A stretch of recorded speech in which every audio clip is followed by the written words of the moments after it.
What's up, Internet? You're tuned into lucky episode 13 of the FlipScreen Games podcast, a weekly video game podcast where two best buds from different nations come together to discuss the wide world of video games. I'm your host, Pete and Bessie, joined as always by my very good friend, Mr. Stephen Radford. Hello. In your fisherman's best this week. Yeah, we're talking about Moonglow Bay. I've got my fisherman's. I don't know what it would be. Is it a vest? It's a jumper, right? Pullover, it's a sweater. Jumper. But I feel like what you need a beanie. Like you need a beanie that's like this one that I have, which I promise I didn't have this for this bit, but like one that has like the rim. It's like Yeah. That would really pull the look together, This is my Halloween outfit. I'm just going as a fisherman. That's what I'm going as now. That's not a bad play. When you do the Halloween costume that requires real clothes, because then you actually just get new clothes for your wardrobe, not just a Halloween costume that you'll wear one time. Yeah. It's a bet move. Yeah. I bought a regular piece of clothing for my Halloween costume this year, but I don't know that I'll wear it outside of my Halloween costume. Don't tell me here, because I need to find out when we record one more thing what your Halloween outfit was. I don't know yet. All right. I'm still hoping it's Where's Wally. But, We'll see, right? So everybody make sure you go tune into One More Thing, our Patreon exclusive podcast that'll drop. Whatever the next one is. Yeah, next week. Monday. Next Monday, we'll talk about Halloween. Speaking of Patreon, for the last time, let me remind you that this episode of the FlipScreen Games podcast is brought to you by our Patreon producers for the month of October. Shout out to Christian Oliveria, Christopher Valenz, a.k.a. That Doc Guy, Gabriel Hasselmeyer, a.k.a. Asobi, Wakahula, and Zaid Ida. We appreciate y'all's support. You're the realest of the real over there. Thank you so much for helping us keep the mics on. And remember, like I said, this is the last time for the October folks. If you want to get your name read during the month of November, make sure you go and back us at the $10 level. Become a Patreon producer.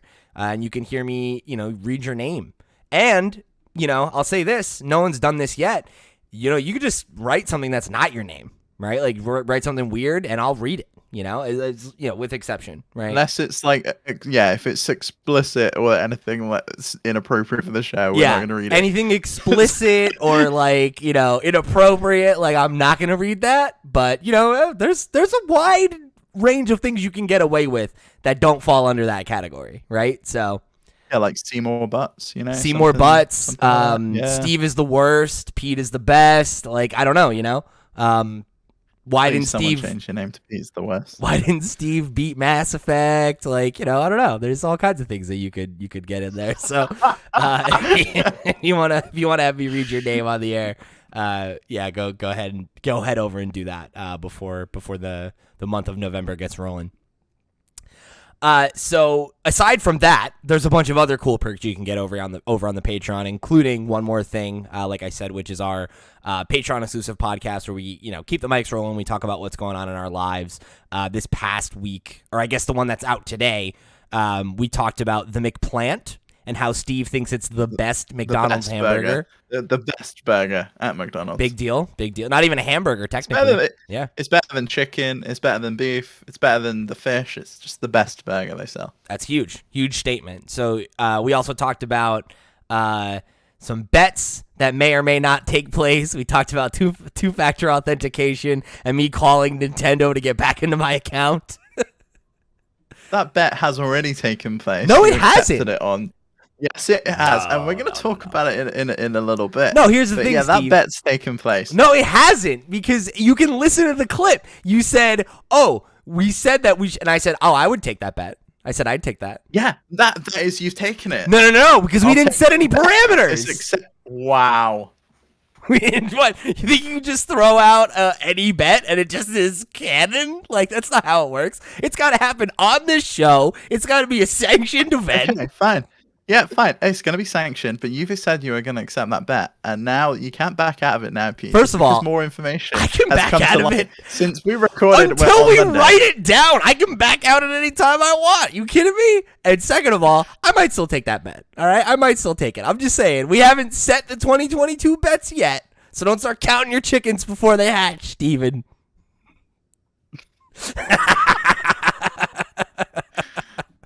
Yeah. Okay. Well, let's talk about that because obviously last week was the PlayStation games on PC. We had a big PS on PC episode, and then this week I just want to follow up, Pete, based on you last week were very, I guess, against the curve, against what I was saying. You were like, it's not going to happen. There aren't going to be PS5 games. These are all Yep. old games coming. Yeah. And then bam, bam, bam, we got shitloads of evidence this week that that's not the case. First of all, it was Sackboy, the PS5 game showing up on Steam DB and then getting taken down very, very quickly afterwards.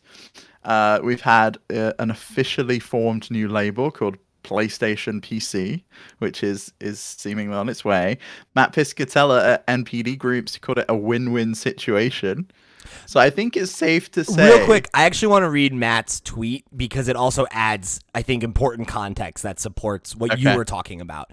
So Matt Piscatella, who you might know from the NPD Group, is a big video game data person, right? Great follow on Twitter. Matt retweeted VGC News' article about the PlayStation PC brand and had this to say. According to the MPD Group's player pulse, only about 1/3 of PC players in the US own a PS4, and only 8% own a PS5. That leaves a huge PC audience that can be reached, and is also why releasing ports on PC is not likely to impact content sales on the consoles. Win-win kind of deal. So that, I think, is important context, right? The win-win, of course, is yes. But I think that those percentages, right? That was one of the things we talked about last week where I was making the argument, and I was like, look, I don't have data, so like I can't speak to this. It's anecdotal at best. But you would imagine... It's no longer anecdotal. Like 1/3 is not a very big chunk of the base. No, not at all. So, I mean... Fair play. The Venn diagram of like 1/3 of people, and then that 1/3 of people interested in this specific game on this console. It's like, and now only 8%. Why not release them to this massive audience of PC gamers? It's exciting as well. Like I am excited to not just see PS4 games. Like how well are these games going to perform on PC versus how they perform on PS5? Are we going to see improvements? Are we going to get like ray tracing in games that doesn't have it at the moment? Things like Nvidia's DLSS technology, is that going to be implemented? So there's a lot of questions, and I'm very excited to see where this goes. So my bet, if you haven't listened to One More Thing, which I implore you to go and do because it was a fun episode, was I made a statement in Discord, and Griffnick said, I don't see that happening, and that I should bet with you, basically, that Horizon Forbidden West is coming to PC within a year, within 12 months of it releasing on PS5.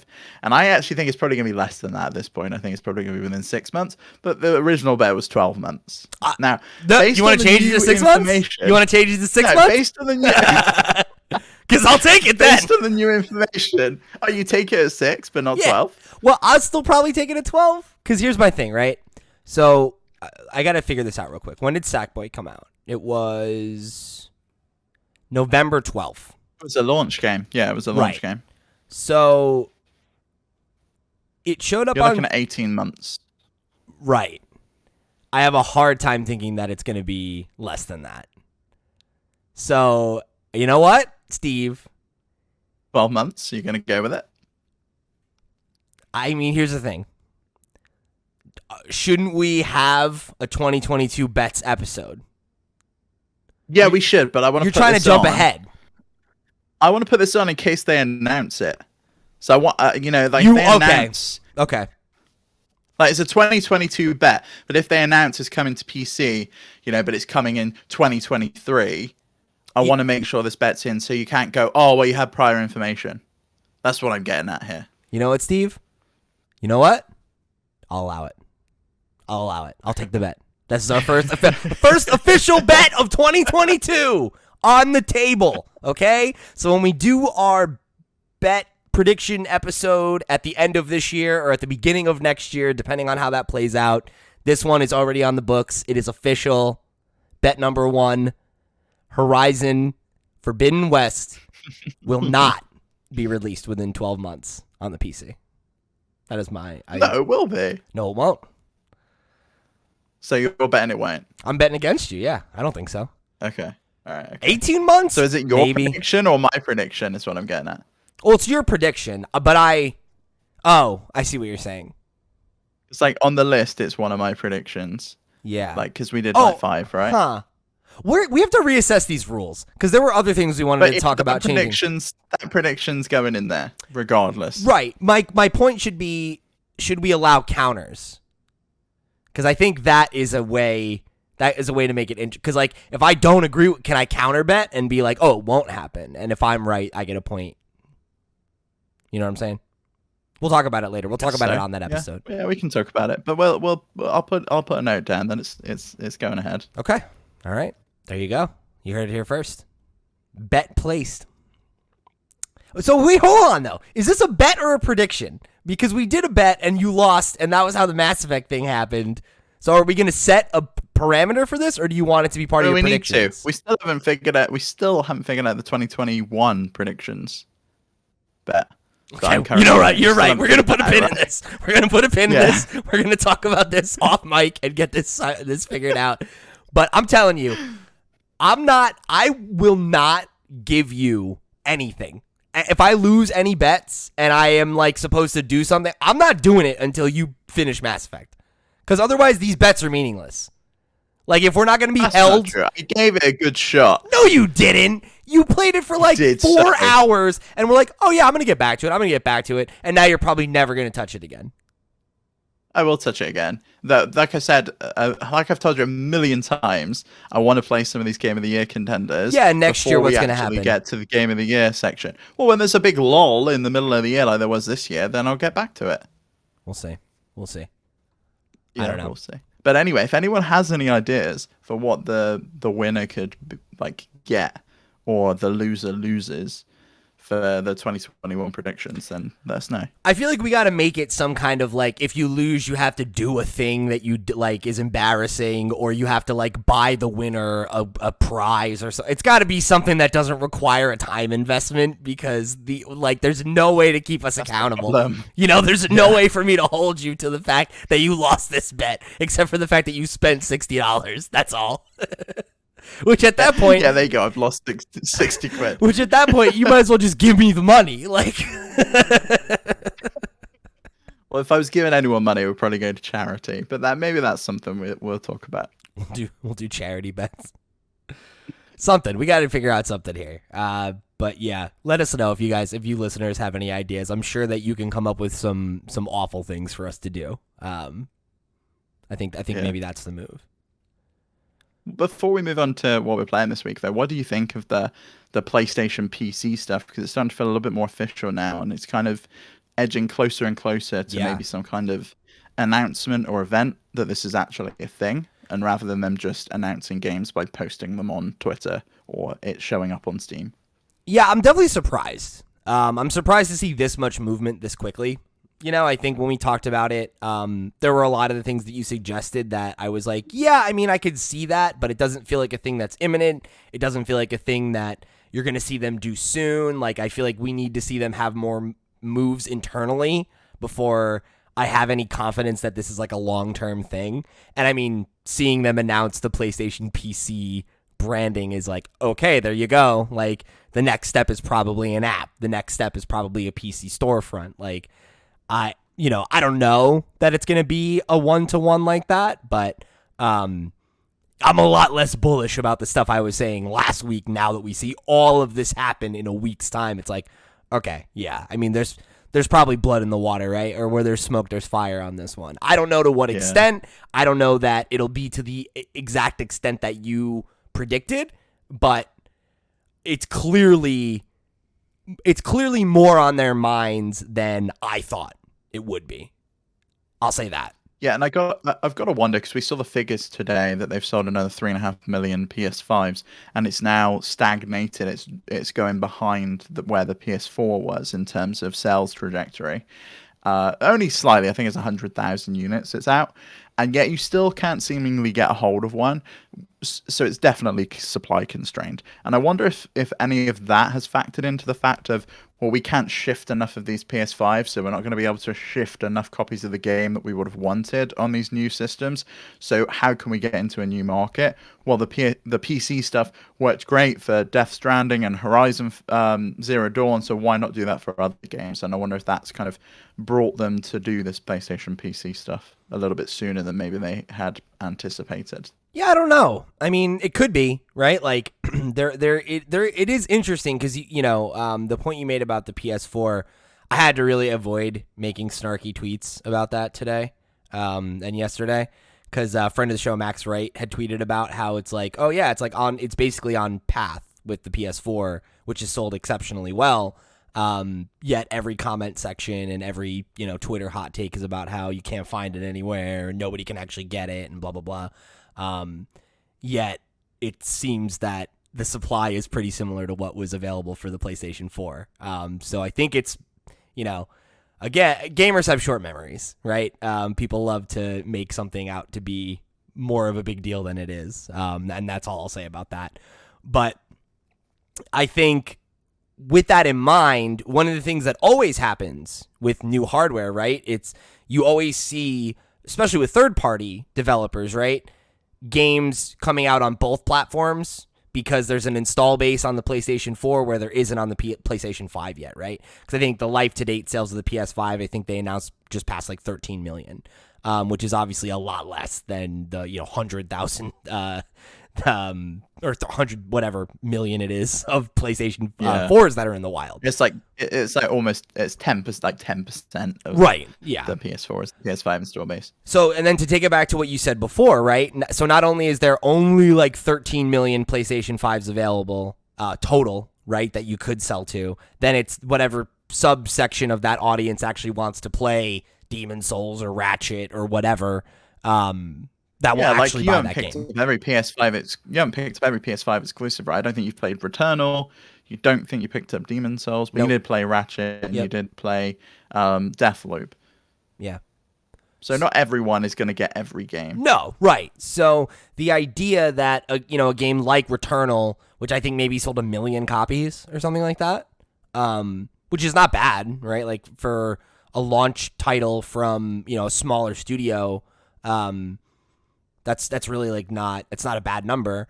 But, if they open that up to PC, maybe that sells a couple more million copies. Maybe that gives it a second wave of conversation and more folks who bought the PS5 late go back and buy it, because it's back in the conversation. And, oh, hey, it just got an update. Like, maybe I should go buy it now. And I feel like whether or not it's like, oh, the PC exists to like close that gap because we're not selling as many PS5s as we want or whatever, that may or may not be the case. But I think it speaks to what you've been saying, is that like it's just a good thing because you're going to have more folks to sell to who wouldn't have been able to get the game otherwise.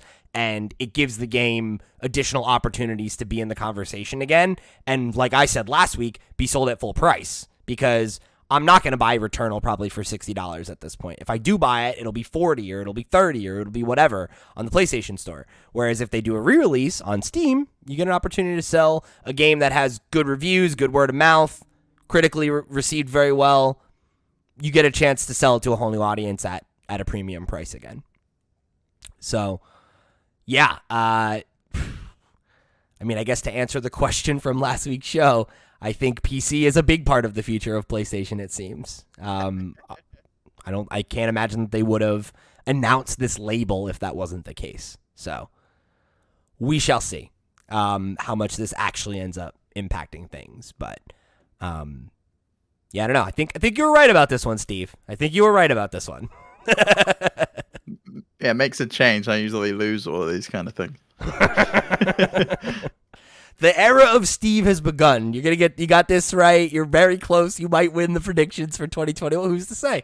We'll see. So let's jump into what we're playing this week. I finished Metroid. Finally. Holy crap. What? That last boss fight was tough. It was legit.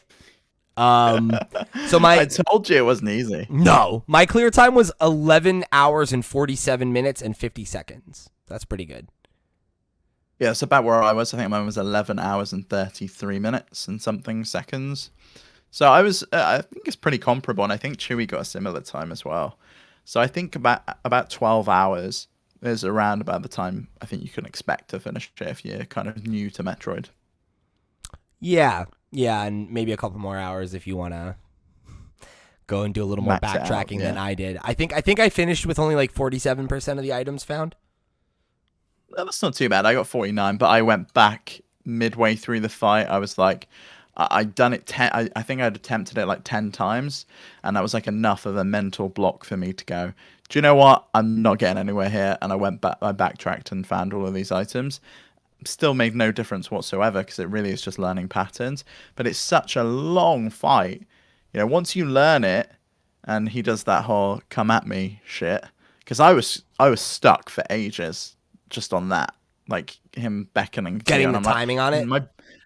nothing's no. It's like nothing's hitting him. Why is nothing hitting him? And then I realized, oh, I meant to parry him at the exact right moment, Yeah. and that's how you kind of make it into the phase 2. And oh my god, phase 2 and phase 3, like it just goes on and on and on that fight. And the problem is you go back to the beginning, so you can get right to the end section, and then it's all new attacks that you've not seen before. And it's like, oh wow. I don't think I'd have done it if it wasn't for the help of Trendy Brandy on Discord telling me what to do in that final section with the like atom bomb thing that you can use. Oh, I forgot about that, actually. My friend Mike told me about the atom bomb thing, and I was like, oh, cool, I didn't know that. I'm going to do that the next time I play. And then the next time I played, I forgot that they had given me that advice, and I just beat it like the second time. Like, it was... the atom bomb thing is really good for like clearing the screen.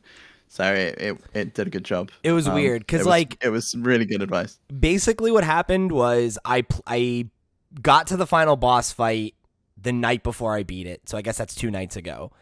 And Sarah was out, so I was like just home alone, and I think I played it for like at least 2 hours, maybe an hour or two of just making an attempt after an attempt and trying to download the pattern and just figure it out, you know, and be like, okay, when he does this, I gotta duck. When he does this, I gotta dodge. When he does this, I gotta do the circle. And like just figuring out the rhythm of everything and being like, okay, I've memorized phase 1. I got to phase 2. Now I have to memorize phase 2. I got all the way through that. And then I got to phase 3 and was like, okay, I've played this like a few times now. I've gotten phase 3 like, you know, maybe 5, 6 times or whatever. I get there consistently every time now. I just needed to get through the second phase with more health because I was getting there and only having like a sliver or 2 of health and not living long enough for him to throw one of the black balls that you could get health back from. So I hit a point where it's like 11:30 or whatever. I've been playing for a couple hours and I'm like, okay, I'm tired. I'm clearly starting to like lose my, you know, my steam is burning out here, right? Like I got to go to bed. Yeah. So I put it down, and the next day I was like, all right, I'm going to play like 2 or 3 runs on my lunch break. And, you know, I'm sure I won't beat it, but I'm just going to do it because I could use a break and I want to just, you know, play a game and not think about work. So I sat down with my cat and was like, I'm going to just lay down and I'll do this like 2 or 3 times. And first time I did it, like I get to the third one, it's whatever. I didn't get very far. Second time, I didn't even like I got to the third one and died right away. And I was like, man, like this is hard. I'm really not getting this right for some reason. I'm going to do one more and then I'll call it a day. And I was just in it and I wasn't paying attention to my health. I wasn't paying attention to my ammo. And then I realized that I'm in the third phase and have basically full health and have already gotten a melee attack off. And I'm like, oh, I got this. Like, I just need to do this like 1 or 2 more times and I bet you I win. And then I just took it and like that was it. And then I did the whole, you know, post-fight sequence in one shot. Oh, yeah, don't ruin that. That's amazing. No, I won't spoil that for anybody, but really cool sequence. Yeah, so I mean, I got through all that, and that was that. It like really surprised me. I'm really, really glad you finished it. Like, I think I was in a similar position to you, where I got to the end fight and it just took me so long to get through it that I think that probably contributed 2-3 hours to my I bet you I would have beat this game in under 10 hours if I had gotten through the boss fight quicker. Yeah, it's a long fight, and if you're not very, I consider myself bad at the game, and because of that, I think that contributed to the fact that I took so long in that fight. Um, but I'm not used to this kind of game. I don't play Soulsy kind of games. I don't play games where I have to learn bosses or anything like that. And I really got a taste for it. I definitely want to play more like this. Just I play just don't Cuphead. think I've tried Cuphead. I just couldn't get into it It's so because the fucking visual hard. style is absolutely gorgeous. I never finished it. I think I got to the beginning of the third island, and I never beat it. It's so fucking hard. It's ridiculous, but it's a beautiful game. Kind of makes me want to go back to it, but we'll see. But anyway, yeah, I really loved Metroid. I'm surprised by how much I liked it and that I finished it and that I had such a good time with it because, historically I've not really been a fan of the genre. And I saw a universe where I bounced off this game or where I got far into it and then something else pulled me away and then I never got back to it because it was too hard. Like, I think I genuinely thought when I got to that final fight, I thought I'm just not going to finish it. I'll have got to this stage and I'll tell myself that I finished the game. I just didn't beat the boss, and that would be enough for me, but it wasn't. I was up to like 2, 3 in the morning finishing this boss battle. I just couldn't. There's no way I could go to bed and not be. I was getting so angry at it though. It's funny. Tell me to calm down. I had a weird thing with it because like I never really got mad. Like I got mad at myself because I knew it was always me, and Yeah. those screens that tell you no attack can not be dodged. Every attack can be dodged. You just have to learn. It's like, I fucking know. And I'm like, it's like I'm aware of that game. Thanks for telling me and rubbing it in. It's like, thanks, I know, you asshole. Like, yeah, it's so demoralizing. It's like, yeah, I know. I just need to get good. I get it. All right. I'm sorry, I suck, but. I don't know. I never got mad at it. Like, I've had that moment in games before. I think the boss fight that comes to mind for me most recently, and it's because I didn't play the game right, I guess, is was it Jedi Fallen Order? I remember I complained a lot about that last boss fight. Yeah, you did. Yeah. I remember apparently the issue is that there are like tanks that give you more health, like the E-tanks in Metroid. Yeah, because it's a Metroidvania game. Right, and there's like 10 of them, and I think I had like 3. So I made it way harder for myself, and I got to the point where I was like, I'm not going to go back and go find these. So I just knocked the difficulty down, and I was so bitter about it because on easy, it was way too easy, and I did it in one shot, whereas on normal, I tried like for multiple nights to beat it and was like, fuck this fight. It hit that sweet spot for me where it was challenging, and I felt rewarded by learning it and getting through it and beating it. Me too. Yeah, me too. That's exactly where I landed with it. It's funny though. I did have a moment where I remember like the second or third time that I fought the boss before I had like even figured out how to get through the first phase. I was like, Jesus Christ, this is hard. I was like, how the fuck am I ever going to do this? And then I was like, you know what? Steve committed to figuring it out. I got this. Like, Steve has gotten way. You can do it. Yeah, well, like, you get so frustrated with things and you're like, fuck it. Like, I was like, it can't be that hard. Like, it's got to be doable. Yeah, you're right. I do bail on things soon. I value my time, and if I'm not enjoying something, I will not commit to it. Yeah, exactly, right. And that's the thing is I was enjoying it, right? And like I just had the thought of like, I'll get there. I'll figure it out. Like I did it every other thing that came up in this fucking game. I figured it out. Like it'll be fine. So yeah, definitely one of my games of the year. I don't know where it is on the list yet, but it's at least in my top 10. Wow. It's number 1, right? No. Oh, I thought you were doing that for you. You were like, oh, it's number 1. I don't know though. It might break the top 3. I really liked it. I got into it, Yeah, I really liked it too. And I even went back and tried to I did a few of the challenges after, and I really liked doing those as well. They were fun. I'm just not good enough at the shine spark and storing the shine spark and like jumping on a wall and then bouncing like a million miles like a ping pong ball. Yeah, I didn't do any of that crap. Bam. I just can't do any of that. It's too difficult for me. That's fine, Not everybody has the bandwidth for that stuff. And then last night, I had a little bit of downtime after we recorded. And I spent a little bit of time playing a mobile game, Steven. Crazy. So you didn't like mobile games? I hate them. Thought you were disgusted by them, and I am. Thought they were a scourge on the industry. Yeah. I mean, I would say all of that is true. I do feel that way. But as I've mentioned on this show in the past, right? I am a big fan of one Magic the Gathering. So Magic the Gathering has a app, whatever mobile PC version called MTG Arena. It's been available on PC for a couple of years now. And as we know, I don't really like to play games on my PC. So I've downloaded it like several times, but never actually booted it or made an account or any of that stuff. But last night, I had been like having a migraine earlier in the day. I didn't like end up wanting to start one of the new games or get back to the games that I've been playing before. Just because I just wasn't really feeling well, and I didn't really want something that was going to take too much of my attention. So as soon as I started feeling better, I was like, you know what, I'm gonna download this. I'll download MTG Arena and I'll see what it's all about.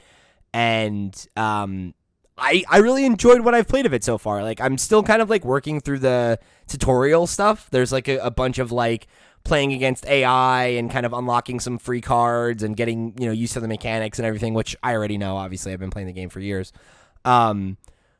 So I've done like a couple matches against actual people, which I think is like the main way to play. I don't really think that it like the main focus is like playing against AI, even though that's, I think, kind of what I would like to do. But yeah, I love Magic, and I don't have a lot of excuses or opportunity to play it because none of my friends in the city play. I really only play with my hometown friends who I only see, a couple times a year now. So yeah, I think I am going to be at risk of putting a lot of time into this game, like a lot. Mm-hmm. Part of me also is thinking like, would anybody in the community be interested in me streaming this? Yeah, definitely would. Like, do folks like Magic? They would. People would want to play with you. Yeah, maybe. Yeah, maybe that's the way to do it. Maybe I'll set up like fight nights and y'all can come and challenge me in Magic the Gathering. We'll see. I mean, I would love to do that. If the folks at home are interested in watching me do that, then great.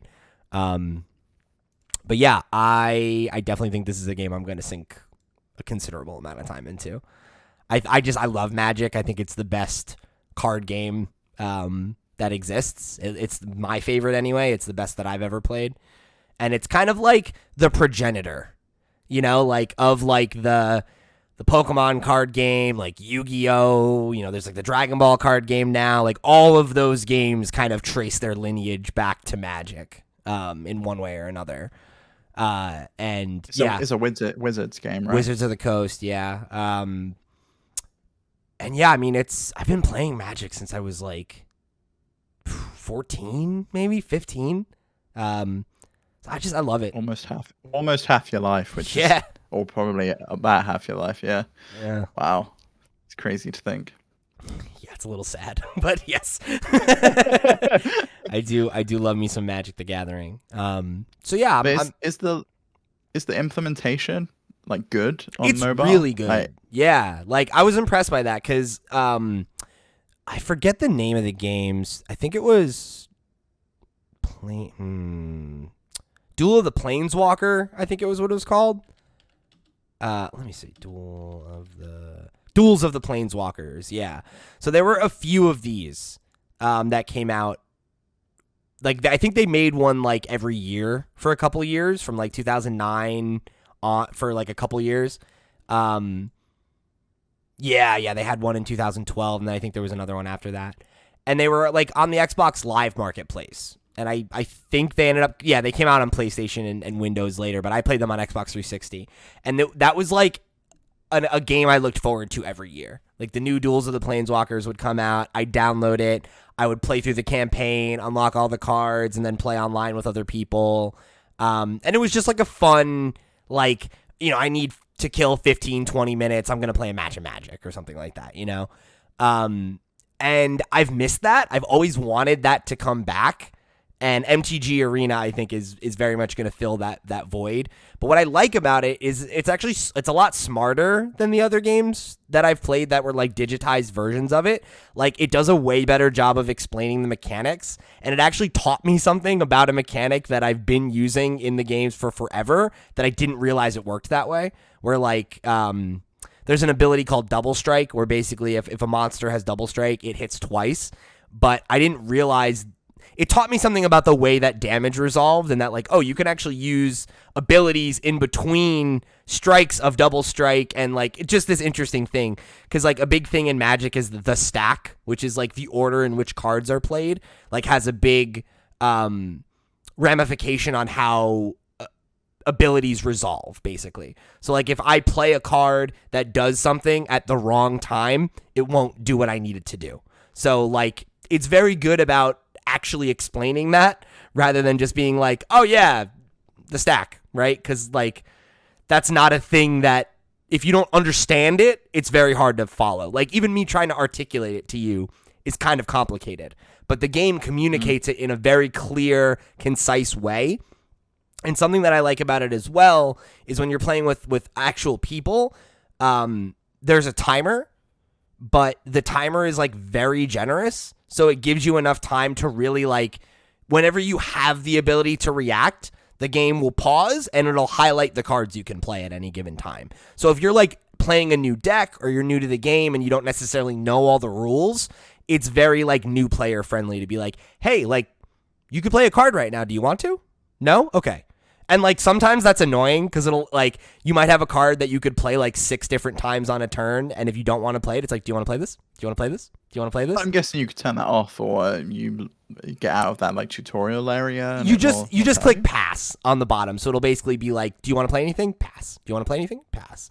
And like you might be able to turn it off, but I also don't really know that you'd want to, because it's honestly a good feature. Like it can be annoying if you know your deck really well, but like, you know, I don't know, as somebody who knows the game pretty well, it's still pretty useful, I think, for the digital display, because you're not holding the cards in your hand, right? Like it's not as simple as being able to just like, oh, look, here's all the cards I have in my hand at this point, you know? So yeah, I don't know. I think it's very new player friendly. I think if you've ever been interested in Magic, it's a good way to get into it. You should check it out. You like card games? Oh, you're muted. What'd you do? Oh, I was saying I pressed the wrong button. You're good. I was saying let me just pause. I know I would love it. I would get too addicted though, and that's a problem. I mean, not if we stream it. We come a Magic the Gathering channel. I'm up for streaming with you at one point, and I guess this is a free-to-play thing, and you buy packs? Yeah. From what I understand. I haven't really gotten into any of the like paying stuff because I'm still in the tutorials, and those are all free, and I'm like unlocking cards for free right now. But I would imagine that once I'm done with all that, they'll be like, okay, you have a deck of every color now. Buy packs of cards, or buy cards that you want and build your own decks. And, you know, that's a big part of the strategy and everything. Is it like Pokemon, where you can buy physical cards and get them in the virtual game? That I don't know. I hope so, because I have a hard time thinking that I'm going to want to buy virtual cards. You know? Yeah. But we'll see. I don't know. That might be the thing that ends up making me hit a wall with it, is if like I don't like the paying implementation, because I'm happy to play with shitty decks against AI is the thing, you know, is like, I just want to play Magic. Like, I don't need to have like a perfect deck. Like if I'm going to buy and build like a really good competitive deck that's playable in Standard, I feel like I'd rather have a physical version of it. But it's like, I'm not really playing with anybody in the real world. And when I do, like, you know, I'm going to a friend's house and everybody's bringing decks. So it's like, I don't really need new decks. Like my friends are building new decks still. So it'll be like, oh yeah, I'll try one of your new decks and you can play the one that you want to play, you know? And like, I end up using different decks every time I play because of that, which is fun, you know? So it's been a long time since I've built something new. Like the decks that I bring and use are legacy at this point. They're all very old and all the cards are not legal anymore, you know? But when you're playing like extended, it doesn't really matter. Cards. Well, it's like, it's the way that that everything goes. You know, it's like they like every time they do a new block, certain cards become okay. These are retired now. You know. Yeah, I get it. It's But just a fun term. Do you know there's a thing called illegal building in Lego as well? what? Yeah, Like yeah. how? Like you're like you're breaking the It's rules. like it's a way you would construct something that goes against the design of the Lego system. So like putting a peg into the hole that would be for going on like a stud instead. It's a whole thing. That's hilarious.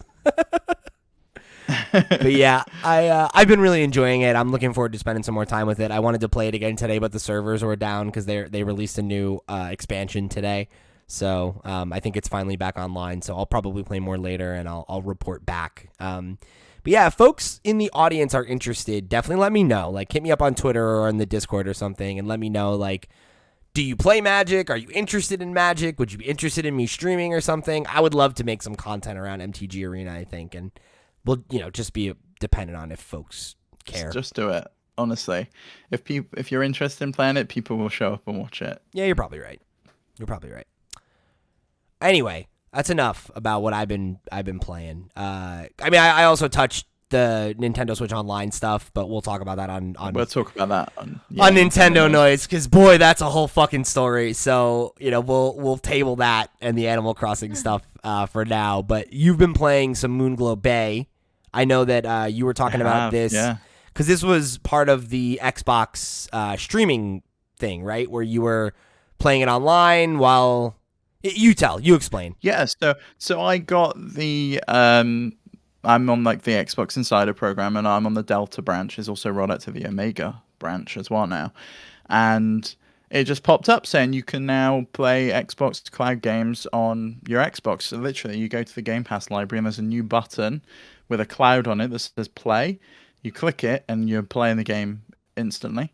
It's really, really cool. And in the background, if you like the game, you can download it at the same time. So I was playing some of Moonglow Bay on through Xbox Game Pass Cloud Gaming. I later downloaded it. It looks significantly better if you download it because it plays in 4K. It's funny because I remember when you were talking about it on Twitter, and you were saying that like you don't think you would have been able to tell that it was. You couldn't tell. There's no way. Yeah, there's no way. It's a slightly softer image on my 4K screen because I think it targets 1080p. And I feel like if I had a better internet connection, it would be better. I later tried Doom on this cloud gaming thing. That was a shit show. It was so laggy. It did not work whatsoever because that's like quick, fast inputs like dot. You need to take them down quickly, and Doom just didn't work on that's a game where FPS matters like a lot. Yeah, so your mileage may vary on stuff like that needs quick input, but something like Moonglow Bay, which is a very chill game, it's from Bunny Hug Games. They're a new studio. Zach Soares and Lou Nascimento set the studio up, and they made this game. It's gorgeous. This piece of artwork I bought from Lou's Etsy shop years ago actually turned out to be concept art for this game, which I think is really, really cool. That she sold prints of concept art. And you are a fisher person, a fisher. And you're with your partner, and you've moved from, I think you've moved from Ontario to this place in Canada called Moonglow Bay. It's a fictional place. And it was your partner's dream to be on the seas, fishing all day long, until one day they went missing, and 3 years later you're a wreck. You haven't seen your partner in 3 years. You have no idea where they are, presumed dead at this point after 3 years. And your kid comes around and says, come on, you need to get back and you need to get on with your life. And you end up going fishing again. And the aim of the game is to fish and cook and sell the dishes. And you are building on looking at upgrading your shack, your food thing. It starts off as a box. I've now got a vending machine that's then you can progress and upgrade all this. There's things to do around the town for people. There's a bulletin board where you get things very much like Stardew Valley. There's an aquarium you can populate like in Animal Crossing. There is businesses and buildings to invest in and do up and make sure that the town is happy. And as you do all of this, all of your dishes sell for more, and the more people come to the town, there's more things to do. It's gorgeous. It's like a little voxel-based game. Definitely has some performance issues, which I know they're working on. There's a lot of screen tearing, which even my display, which supports VRR, can't solve. It does this like jelly effect in places. It looks very strange. But I'm sure they're working on fixes for that. But they're a small studio. But this game's great. If you have Game Pass, you absolutely should check it out. And even if you don't, it's not that expensive. And if you're looking for something just quaint and fun and chill to play, you don't mind you like a fishing game, then definitely go check it out. My only issue with it is I wish it was on Switch. It's the kind of game I want to play there rather than on Xbox, but it's a really great game, and I think it's probably going to be exclusive to Xbox for a while because of the whole Game Pass tie-in. Yeah, it'll probably come to Switch, I would imagine, shortly after that is up. So by this time next year, probably you'll be able to play it over there. Yeah, that's cool. Death Store was what, like 6 months? Something like that, yeah. I mean, it came out earlier this year, right? And it's already coming to PlayStation in a few weeks. And Switch. Probably a similar situation with Moonglow. But it's great. It's really good. I think this is one that Chewie would love. So if he hasn't played it, seems like it's up his alley. I'm going to say, I know you've got Game Pass this month. You should go and check out Moonglow Bay because you would love it. There we go. All right, so let's jump into the question block. We've got a bunch of questions from y'all. You came through in full force this week, so thank you so much for writing in. This first one comes from Chris Brandrick, one of our Patreon supporters, and of course, the man behind Switch Weekly. Go check out Switch Weekly, amazing Nintendo Switch newsletter. Chris Brandrick wrote in and said, "How are you?" I'm doing all right, Chris. I'm tired. I'm looking forward to literally. I'm counting down the days to my break at Christmas, but I'm having a good time, getting through a lot of good games. Yeah, that's where I'm at. I'm okay. I'm tired. Work has been a little stressful. I've had a lot going on in October, and it feels like it's all starting to kind of slow down, and things are we're getting to the end of the year, and I'm very much hoping that November and December will be easier and quieter than October has been. So, wish me luck. Thanks for writing in, Chris. Hope you're doing well, buddy. We got to have you on Nintendo Noise soon. This next one comes from Andy Radford, another one of our Patreon supporters, and one of the fathers of one of the hosts of the show. Yeah. Yeah, my dad. Andy wrote in and said, "What are some games you never completed because they became too hard or you just got bored?" That's like every game for you, right? Sarah, I fall off against Sarah like that one. Do you know what? It's not usually that they become too hard. It's just the length of time is too much, and they become repetitive. Persona 5's one of those. Red Dead Redemption 2, never finished that. Too fucking long. I think anything over 30 hours... unless I'm really, really committed to the story, I'm invested in that game, you can cross it off the list. I'm not going to finish it. Never going to finish it. Yeah. I think I'm more likely to bounce off a game because I'm bored. Like, I can't think of many games that I've not beat because they were too hard. Because, like, most of the games that most games have difficulty sliders. Right, exactly. Unless it's a Nintendo game, you can make it easier.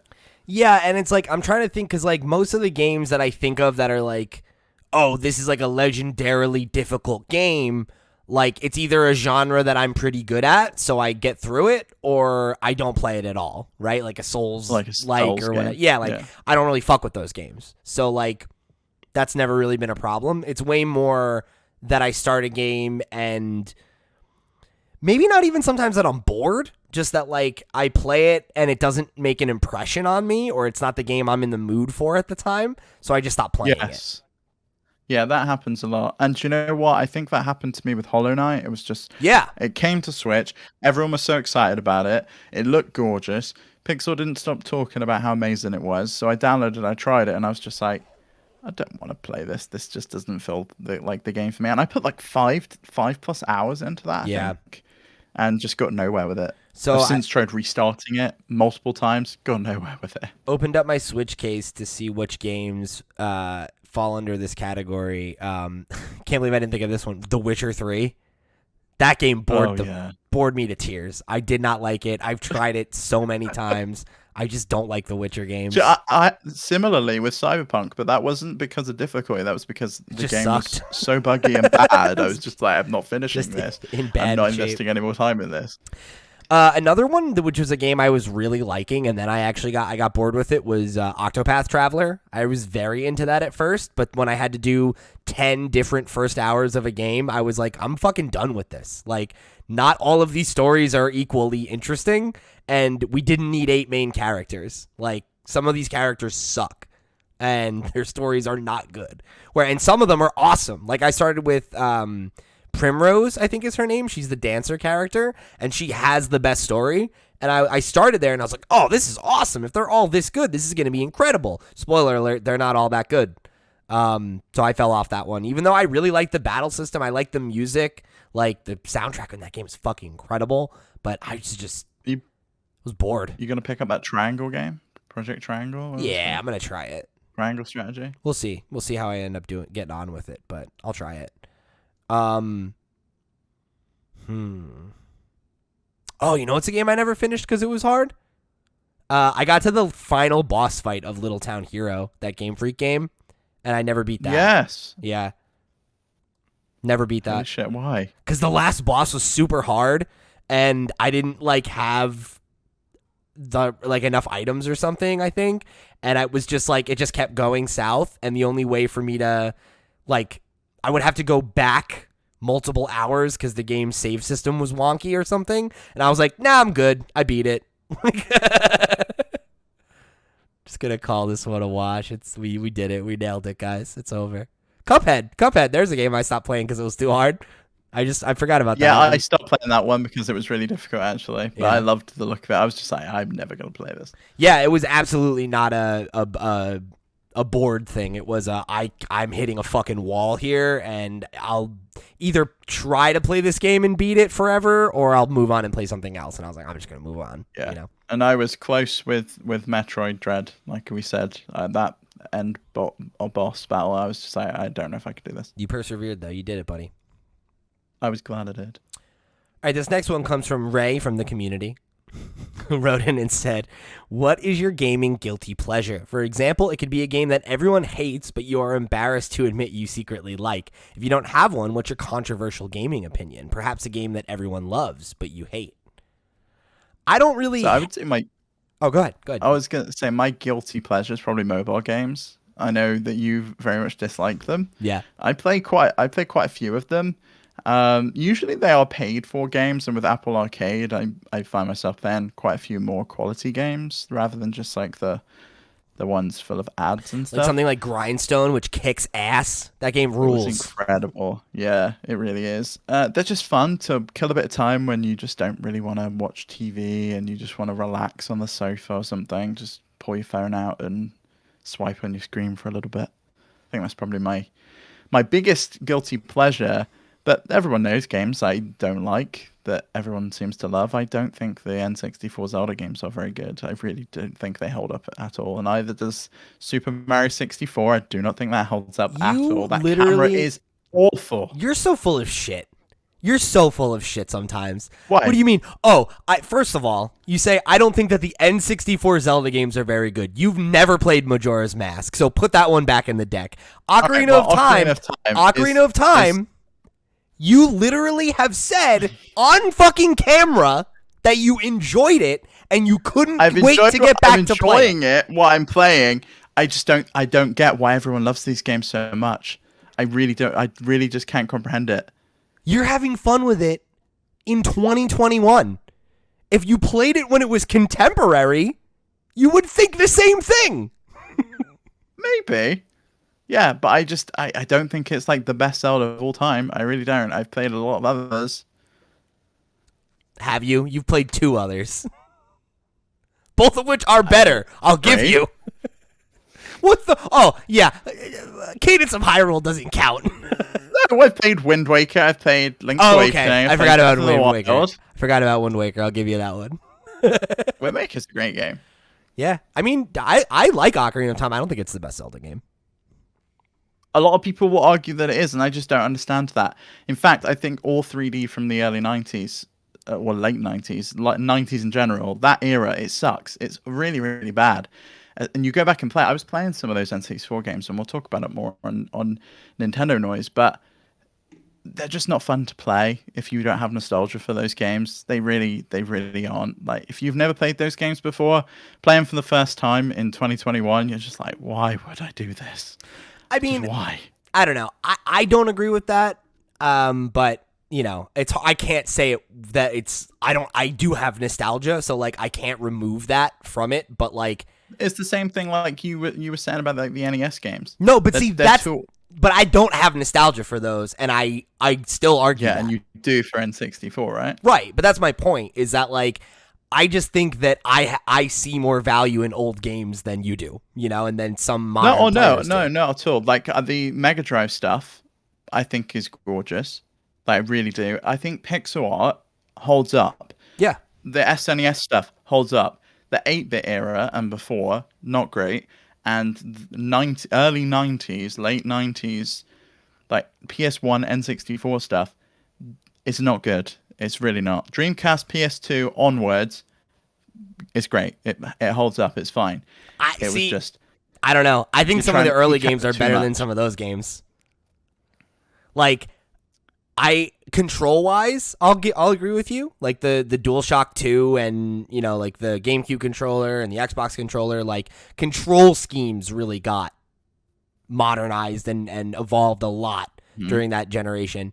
But I don't know. I think that there are games from the Gen 1 of 3D that like look better because they have a style where they're not trying to look realistic. It's the same reason that Wind Waker looks better than games on the PS2 that quote unquote looked better at the time, right? Where you're like, oh, this is so realistic, but it's like it's not. Yeah, and I'll agree with you on that. Art direction plays a big part in it, but I don't think it's the kind of be all and end all. I do think there's great art direction in, say, Super Mario 64. Yeah, but I would much rather play Sunshine and Galaxy. Because they're great games. I still think 64 is better than Sunshine, definitively. Like for a lot of reasons, but that's a whole other argument. You know, that's an argument for another episode. You know, your mileage is going to vary, right? Like there are people younger than us who think that Sunshine is the best game because that's the one that they grew up with, right? But like, you know, it is what it is, right? Everyone's going to take different things away, but I don't know. To get back to Ray's question, I don't really have a guilty pleasure. I'm like not really embarrassed to like things. If I like something, I'll go to bat for it. And yeah, when it comes to video games, like if I don't like something, like I'm not gonna give it time. So if it's something that I like am enjoying enough to call it a pleasure, then I'm gonna tell you that it's good. Because that's just... Then we need a spicy take from you then. Because that's it, if you don't have one. I got that. I'm happy to throw out that. I've got plenty of spicy takes. I mean, the first I would say is that CD Projekt Red, really overrated developer. Really overrated, I think. Most people will say, even people who like The Witcher, will say that the first Witcher game is not very good. Witcher 2, beloved by many, but critiqued by others. The Witcher 3, notably a mess at launch. Cyberpunk, noticeably unplayable on 40% of the consoles that it was released on, or 40% of the copies that were sold were on a system where it was nearly unplayable. Yeah. It was delisted from one of the places you could buy it. Like, you know, I think for all the things that you can say that are really good about them, like they're, you know, them putting out a ton of free content for The Witcher 3 and, you know, yada, yada, raising the bar with, you know, open world third person action games, you know, as some would argue, not to take any of those things away from them. But not you, because you think it's boring. Yeah. I mean, if I'm being honest, you know, like that's how I feel. And yeah, another hot take. I don't like Souls-like games. That's been a thing forever. I'm willing to potentially give them another shot because I came around on Metroid and I'm wondering if I just need a similar game like that in that genre to be the one that gets me in. But yeah, I don't know, man. Like some people really put From Software on a pedestal and the experiences that I had with Dark Souls, I was like, I feel like there are things in this game that are just like objectively bad game design. But it could be that I'm ignorant and haven't played enough, but like that was the experience I had. Maybe try like a modern one like Sekiro or something. Yeah, or like Bloodborne, something like that. Mm-hmm. You know, but yeah, that's a game that a lot of people love that I just have never gotten the appeal. But I also recognize that I think part of my aversion to Souls-like games are the yeah, and the fact that I had friends that it doesn't need a difficulty slider. You just need to get good. Right. And that I had friends that were very into them and were part of that community who annoyed me. Of the way that they talked about the game. And they're like, oh, the fact that the game doesn't communicate the story to you at all is actually a good thing, because the real part of the game is the community and going and watching YouTube videos that explain the plot. And I was like, yeah, no, that's called having a bad story, right? Like, that's like watching a movie adaptation of a book and the movie doesn't explain anything, and it's like, well, did you read the book? No, it's like, a good movie because it doesn't make any sense. But if you go read the fan theories about it, it's interesting. You know what I mean? Like, it's just, yeah, it's just not for me. You know, and I'm sure that there are games that I fuck with that people are like, this is bullshit, and that, you know, whatever. Like, that's fine, right? There's a big community of people that argue that the dialogue in Life is Strange games are bad, right? So like, and I like those. So to each their own, right? Like, I'm not here to tell you that what you like is bad. It's just that's my take on it, you know? All right, so this next one comes from that Doc guy, one of our Patreon producers, who wrote in and said, okay, I'm going to steal Asobi's format. Stealing the patented 3-question format. Bold play, Doc, but I appreciate it. Number 1, do you think that console manufacturers will offer higher storage space in the future? With games reaching upwards of 50, 80, 100, even 200 gigabytes, the base 1 terabyte drives can only hold a few games at most, limiting library sizes. Even if you delete games, you still have to take the time to download massive files. Will there be a way to circumvent this in the future? Yeah, I think so. You look at, I believe this was the case anyway, correct me if I'm wrong. I believe that the storage in the PS4 Pro was higher than the PS4, correct? That's right, yeah. So you could get a 1 terabyte model of the PS4 Pro, and they did a 500 gigabyte model of the PS4. And that was they did the remodel of it. Yeah. So I would imagine there'll be something like that where like maybe halfway through the generation we'll have like a 0.5 upgrade where it's like, oh, it runs a little bit better. Oh, it's got more storage. Yes. You know. I actually think we're probably going to see this next year from Xbox. I think that it's going to be this time when Xbox All Access is up for renewal. They're going to want to sell you another console. What's a quick and easy way to do it?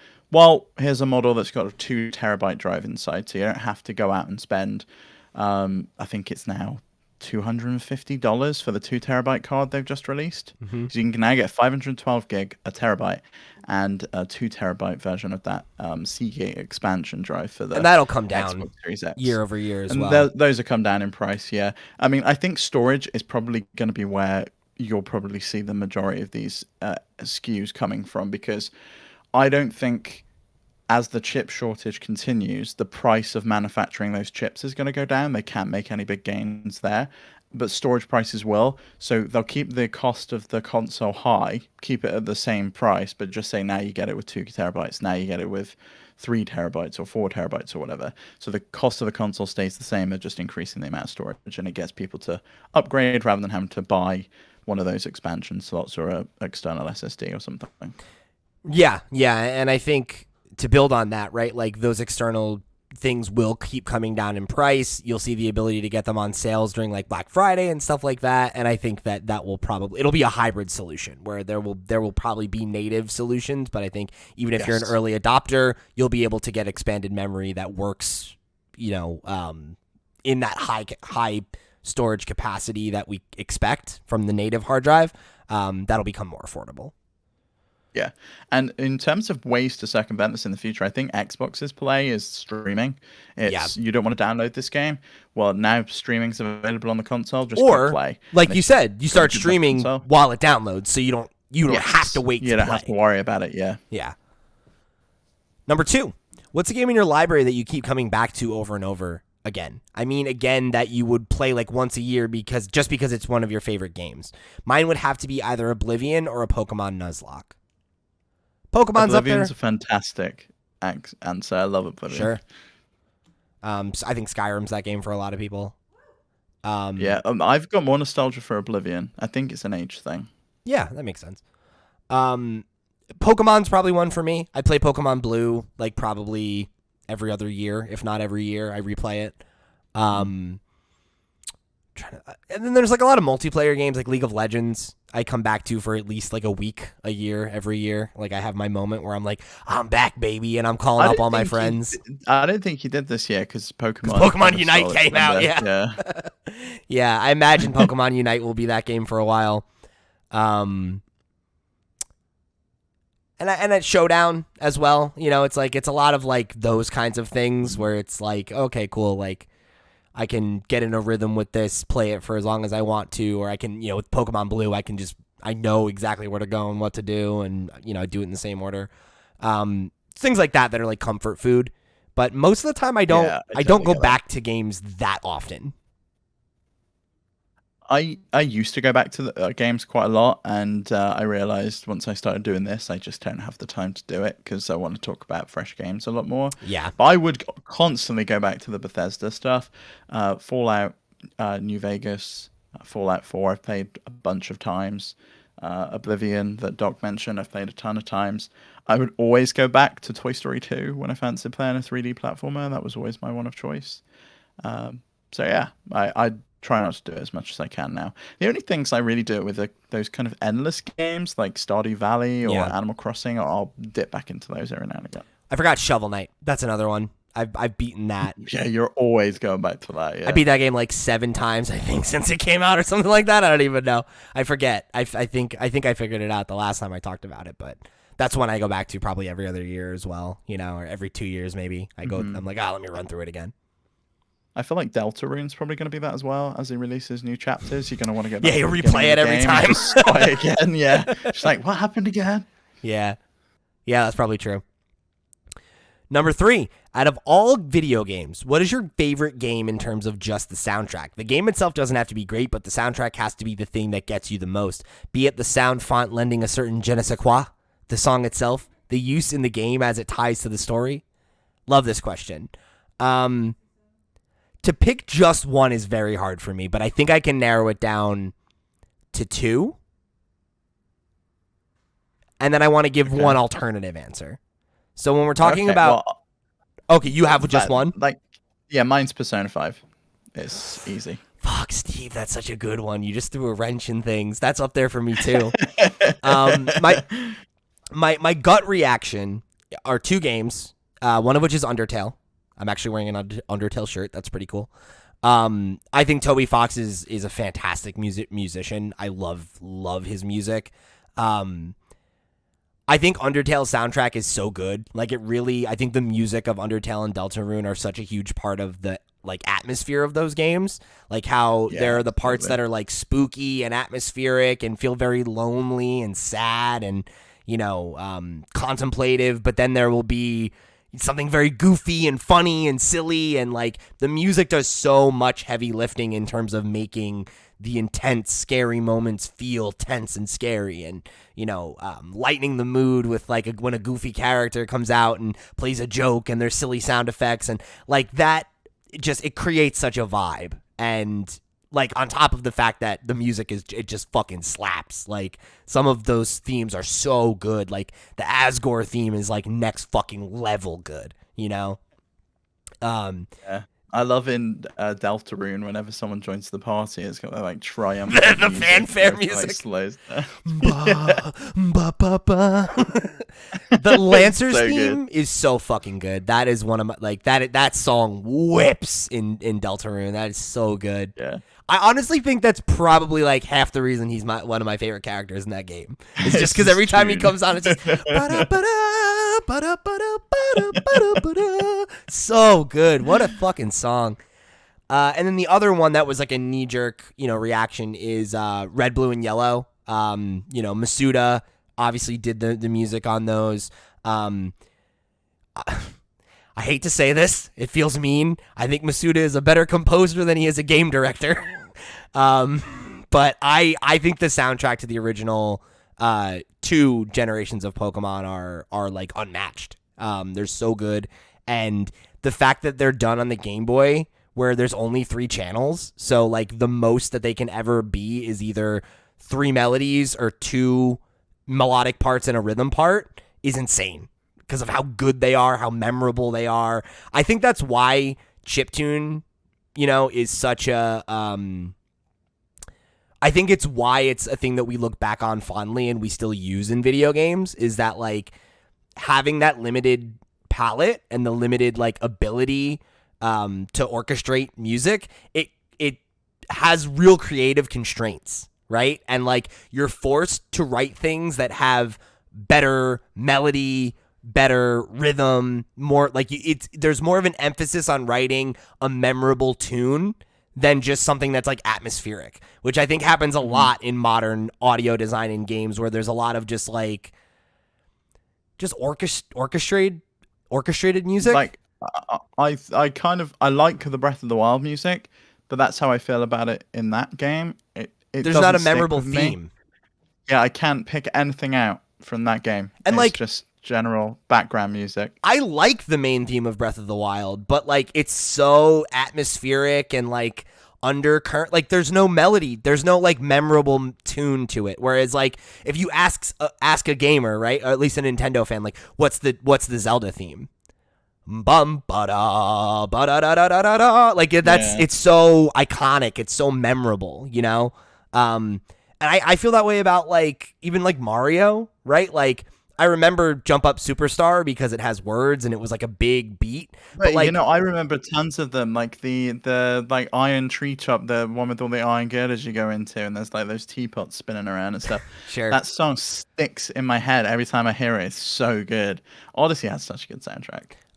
But even that, like I love the soundtrack of that game, but I don't think it's as memorable as some of the past Mario games, because I think that as we have the ability to be like, we'll have an orchestra come in and do it, like you get further and further away from those constraints that force you to really focus on how do I write a memorable song that I can loop for 30 minutes and people won't get fucking annoyed,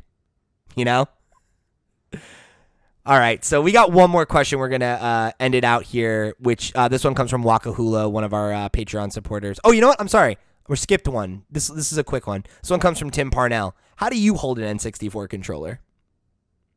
I don't, because I hate the controller. I'd say it depends on the game, right? Like sometimes it's majority is like middle and right. And right, yeah. And then sometimes you come over to the left one. Not once. Have you ever seen a box for these controllers? It has on the box of the controller, it has the 3 ways you're meant to hold it. It's like middle and left, middle and right, and both sides. Please, somebody, tell me a game you hold it like an SNES controller on both sides. Pokemon Stadium. Boom. Okay. No way, do you? Yeah, no way. For some of them. You actually? Some of the mini games, yeah. Fucking hell. That's like I've never played a game on that console where you hold it like that. Were there even any 2D games on that console? Yeah, there were. What is it? There's that platformer. It's like a real like. It's like right on the tip of my tongue. I'm gonna think about this for a minute. It's something Shake. I forget. I can't think of it. Hold on. This is gonna drive me insane. All right, I'm gonna read the next question and let you answer this while I look this up. Okay. All right, this is our last question. This one comes from Wakahula, one of our Patreon supporters, and we got to answer this one quickly because we got to get to a stream. Wakahula says, "What's one aspect, mechanic, or trope in games that always leads you to dropping that game?" Good question.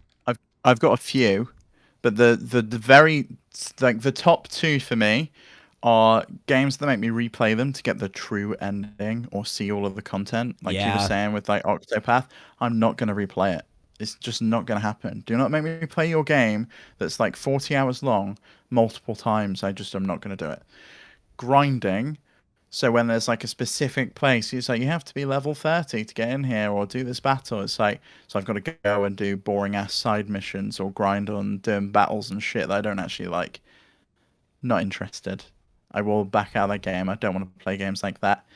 And then something that irks me, I don't know if it's enough to kind of, a couple of things that irk me, but I don't know if it's enough for me to drop the game. Dialogue choices that have no impact, or even more annoying, dialogue that doesn't match what I selected. I think I had this complaint when I was playing Mass Effect, where some of the like options on the screen, it only gives you a little bit of the text of what it's going to actually say, and some of it seems like it's in the wrong tone. Did you like, see I wouldn't that? have said that and pissed someone off. Did you see how that works in Guardians of the Galaxy? I really like No, it. I haven't. When you hover over, it tells you what you're actually going to say. That's what I want. That's way better. Brilliant. Because it's so annoying to pick something and then it says something totally different to what you expected. And then skill trees that you can't reset. Like, I hate having to commit to like going down a specific path and like building out my character, and then I get 10 hours into the game and I realize that, I actually prefer playing with a melee weapon than shooting people. It's way more enjoyable, and that's how I want to play. But I've already invested all of these skill points into another branch of that tree, and they're just stuck there forever, and I can't ever get them back. So the game I was thinking of was Mischief Makers, by the way. I found that out. Okay. I'll look it up. So I think for me, there's a few things. I think games that don't have like autosave in 2021 is something that often really pisses me off. Like, it works fine in some games, like something like Metroid, where like the whole thing is progression. So like the risk is like, I need to get to a save and I need to hit a point so that I don't lose progress and blah. That's fine. I don't mind that. But like in a game where like I bumped up against this when I was replaying Mass Effect, where like the original Mass Effect doesn't have autosave and 2 and 3 do. And like that, and it's fixed in this game, I think. But I remember that being a problem for me when I played Mass Effect the first time, where it would be like I'd forget to save and I'd been playing for a long time, and then I die and I lose a bunch of progress, and then I'm like obsessively saving, where it's like anytime I do anything, it's like, stop, save the game, stop, save the game.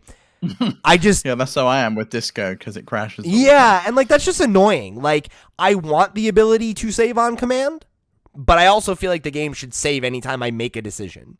Right? Yes, like, I agree. Like, and likewise, games without a save button. It's an irrational fear, but I like that sense of I've hit save. I know everything's safe and okay, and I can step away now. Like, why is that not just a feature? Just let me save the game. Yeah, just agreed. Give me that peace of mind. And then I'm trying to think of like tropes or anything else. Yeah, I guess a trope that turns me off is it's hard to articulate this. What's that? I've got a good trope that turns me off, and Go ahead. It's usually very sexualized characters wearing not very much going into battles. Sure. It drives me fucking crazy, and I do not understand why people enjoy that. I just don't get it. I think mine is similar, where it's like the kind of game that character is found in. And you actually drove me right to the point I was going to make, which is like, it's that like Japanese hack and slash style game where it's like you're either a very edgy boy or a very edgy girl, and there's a multiplier, and like it's all about dodging and getting these hits and like combos, and like I just feel like those games always feel like there's like no weight behind them, like it feels like very like just button mashy in the same way that like Musos do, and I also don't like those. I want to feel strong in a game, but I also don't want the whole point of it to just be like, you're just fucking decimating people, and it's like, it's like, I need something in between those two things, Yeah. So anyway, thank you to everybody who wrote in. This was a fun one. I appreciate getting to answer questions from y'all, and I'm going to issue the challenge again. If you've never written in before and you're a listener, write in. We got some new folks this time, and that was great. It was awesome. So please write in. We'd love to hear from you. We always love hearing from you. And, go check out all the stuff we're doing. FlipScreen.games, that's our website. You can get links to everywhere we are on the web. Come check out our streams on Thursday nights. We're about to go stream some N64 games. That's going to be a blast. You can go check out the archive of that on Twitch. Or if you head over to the Patreon and get us at the Blue Coin level, you'll be able to get access to our Twitch archive on our YouTube channel. We post every stream that we do there over there now for patrons. And there's a bunch of other cool perks that you can get, including becoming a Patreon producer for the month of November. So go check that stuff out. We greatly appreciate your support. And if you want to write in, questions at flipscreen.games. Come get us on Twitter. Come join the Discord. The conversation about, whatever we talk about on the show always continues on the Discord the following week. It is a great, safe, inclusive community for you to come and talk games. So I hope you'll come be a part of what we're building here because we'd love to have you. So with that, I've been Pete. He's been Steve. Time to go play some N64 games. We'll see you next week.